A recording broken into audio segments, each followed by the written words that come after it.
आज की वीडियो में आपका स्वागत है। आज की वीडियो अव्यय विषय पर बनाया गया है। जैसा कि आप जानते हैं, अव्यय उस शब्द को कहते हैं जिस शब्द पर कारक का, लिंग का, वचन का, काल का, पुरुष का कोई प्रभाव नहीं पड़ता है और उस शब्द के रूप में कोई परिवर्तन नहीं होता है।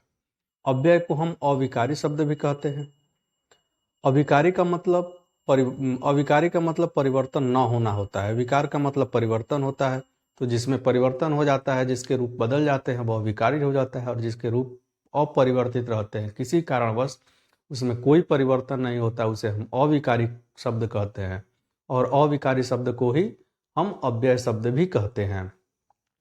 तो जैसे प्रश्न आता है परीक्षाओं में कि निम्नलिखित में से कौन सा अविकारी शब्द है, या निम्नलिखित में से कौन सा अव्यय शब्द है, कौन सा व्यय शब्द है, तो आप समझ ले कि विकारी अविकारी जिस तरह है उसी तरह व्यय और अव्यय है। जो अव्यय है वो अविकारी है, जो व्यय है वह विकारी शब्द होता है। तो जैसे इसकी परिभाषा आप जान ही गए कि अव्यय ऐसे शब्द को कहते हैं जिसके रूप में लिंग, वचन, कारक, काल एवं पुरुष के रूप में के कारण कोई विकार उत्पन्न नहीं होता है। वैसे शब्दों को हम अव्यय शब्द कहते हैं। इसके अंतर्गत जब, तब, अभी, ठीक, करे, वाह, आह, ओह इस तरह के पद आते हैं। उसमें और भी पद होते हैं जैसे में, पर, ठीक, शाबाश, इस तरह के पद आते हैं जिसके रूप में कभी कोई परिवर्तन नहीं होता है। और, एवं, लेकिन, तथा, परंतु, किंतु, इसलिए, इसीलिए ये शब्द भी इसी के अंतर्गत आते हैं। तो इन शब्द का किसी भी तरह से कोई परिवर्तन नहीं होता है। मान लीजिए कि यह जो जब रूप है, इसको यदि सामान्य रूप से किसी भी व्यक्ति के साथ, मतलब किसी पुरुष के साथ, मतलब पुरुष जो तीन होते हैं उसमें से तीनों में से किसी के साथ आप जब का प्रयोग करें, एक वचन में करे, बहुवचन में करे, उसके रूप में कभी कोई परिवर्तन नहीं होता है। जैसे देख लिया जाए कि मैं और तुम,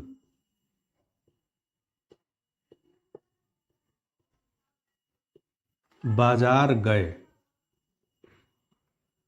ठीक, यहां मैं और तुम वाक्य में करता है और इस दोनों को जोड़ने वाला पद और है।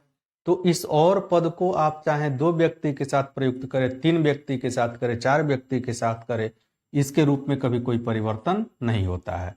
अब यहाँ गए के जगह पर अगर आप इसको लिख ले कि मैं और तुम बाजार जाते हैं, तो इसका जो रूप हो जाएगा, इसमें यह भूतकाल का रूप था और मैं और तुम बाजार जाते हैं यह वर्तमान काल का रूप हो जाएगा। और इसके बावजूद भी इसके रूप में जो और है, इसमें कोई परिवर्तन नहीं होता है।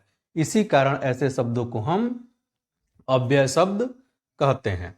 और देख लेते हैं, जैसे इसी में है, जब वह आया तब मैं सो रहा था।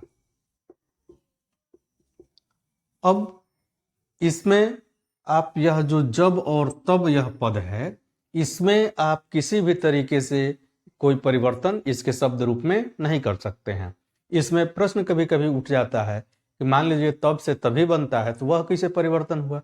तो वह इसके प्रयोग के कारण नहीं है, बल्कि वह संधि के नियम से, जो हिंदी में संधियां है, उस संधि के नियम से जब हम जब के साथ ही जोड़ देते हैं तब वह परिवर्तित होता है। और जब ही जब ही बनता है, तब ही तभी बनता है, यह रूप होता है। तो यह जुड़ाव के कारण परिवर्तन है, न कि प्रयोग के कारण। संधि के नियम के आधार पर उसमें परिवर्तन हो सकता है, लेकिन वाक्यों में शब्दों के जो प्रयोग होते हैं, उस प्रयोग के आधार पर इसके रूप में कभी कोई परिवर्तन नहीं हो सकता। और इसी कारण हम इनको अव्यय शब्द कहते हैं। अव्यय शब्द के अंतर्गत चार तरह के शब्द आते हैं। एक तो होता है क्रिया विशेषण के अंतर्गत आने वाले जितने भी पद होते हैं, वे सब के सब अव्यय कहलाते हैं। क्रिया विशेषण जो क्रिया की विशेषता बतलाते हैं। क्रिया की विशेषता बतलाने वाले जो शब्द हैं उनके भी प्रकार होते हैं। कुछ स्थान के बारे में बोध कराते हैं, कुछ समय के बारे में बोध कराते हैं, कुछ दिशा आदि के बारे में बोध कराते हैं, और कुछ परिमाण के बारे में, कुछ रीति मतलब तरीका आदि के बारे में बोध कराते हैं, तो वैसे पद को हम क्रिया विशेषण कहते हैं और क्रिया विशेषण अव्यय के अंतर्गत आता है। तो इसमें आप ध्यान रखेंगे कि इसके अंतर्गत जैसे जो पद आते हैं, कब, जब, क्यों, नहीं, ये सब क्रिया विशेषण के अंतर्गत आने वाले पद है और ये सब अव्यय भी कहलाएंगे क्योंकि इनके रूप में कभी परिवर्तन संभव नहीं होता है। जो इसका दूसरा रूप होता है वह होता है संबंध, संबंध बोधक जो शब्द होता है, इसको अव्यय पद लगा लेते हैं, संबंध बोधक अव्यय। इसमें जो संबंध बोधक अव्यय है, इसको आप जानते हैं, इसको हम अंग्रेजी में प्रीपोजिशन कहते हैं।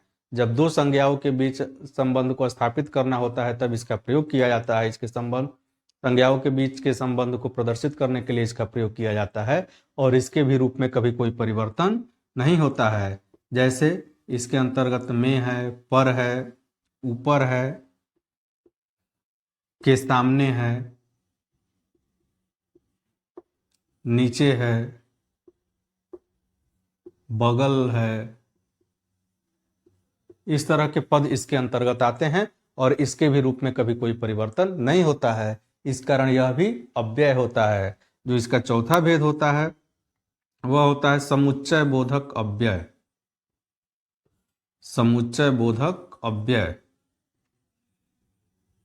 समुच्चय बोधक जो अव्यय होता है वह वाक्य में प्रयुक्त दो शब्द को, दो वाक्यों को एक साथ जोड़ने का काम करता है और इसी कारण इसको हम समुच्चय बोधक अव्यय कहते हैं। इसके अंतर्गत जो पद आते हैं वह है जैसे और, एवं, तथा, या, अथवा, की, क में छोटी का मात्रा, क में ये भी होता है कि जब वाक्य में व्यक्ति लिखता है जैसे, तो उसमें जैसे टीचर बोल रहा हो, स्टूडेंट लिख रहे हैं, तो उस जगह ऐसा होता है कि बोलता है कि जैसे राम पढ़ता है लेकिन श्याम नहीं पढ़ता, ऐसा होता है।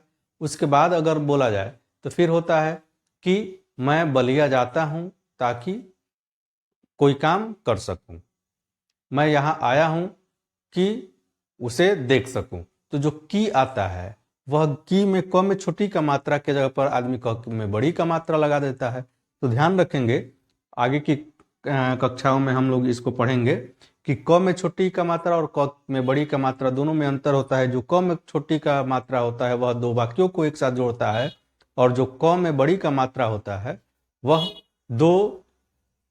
जो होता है वह दो संज्ञाओं के बीच के संबंध को प्रदर्शित करता है।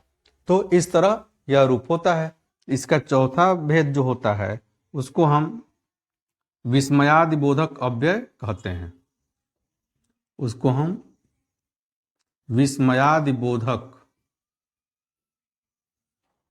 अव्यय, उसको हम विस्मयादि बोधक अव्यय कहते हैं।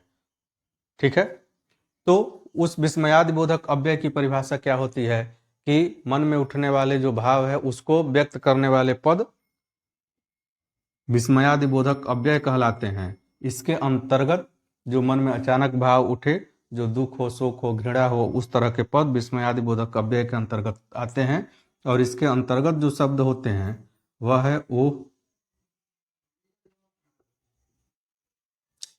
शाबाश, कहीं कहीं ठीक भी होता है, हाँ, जी, हाय, इस तरह के पद आते हैं। इसकी पहचान होती है कि इस शब्दों के साथ यह विस्मय का चिन्ह लगा होता है। ठीक है, तो इनको हम विस्मयादि बोधक अव्यय कहते हैं। यही इसके चार भेद होते हैं। तो जो अव्यय होते हैं, अव्यय के अंतर्गत यही चार प्रकार के शब्द आते हैं और इनके रूप कभी भी किसी भी परिस्थिति में परिवर्तित नहीं होते हैं और इसी कारण इनको हम अव्यय कहते हैं। आज की वीडियो में बस इतना ही। यदि यह वीडियो आपको अच्छी लगी हो तो कृपया इसे लाइक और सब्सक्राइब करें। धन्यवाद।